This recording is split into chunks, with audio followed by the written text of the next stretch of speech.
Ötən ilin dekabrında Bakıdan Qroznaya uçan Azal təyyarəsinin məhz Rusiya səmasında raketlə vurulmasının səbəbləri araşdırıldı mı? Hansı ki 38 nəfər həlak oldu.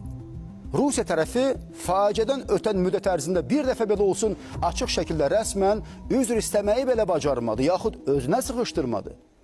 Eləcə də Azərbaycanlı millət vəkili Moskva hava limanında saxlanılır və heç bir səbəb göstərilmədən ölkəyə girişinə icazə verilmir. Həmçinin çox sayılı kiber hücumlar, hansı ki birbaşa Rusiyadan gəlir. Eləcə də Salavyov kimi ünsürlərin Azərbaycan xalqına ünvanladığı təhqirlər, hədələr. Özü də hansısa YouTube kanalında yox ha, Rusiyanın dövlət kanalında. А народ Армении еще принимает хоть какое-то участие в судьбе Армении?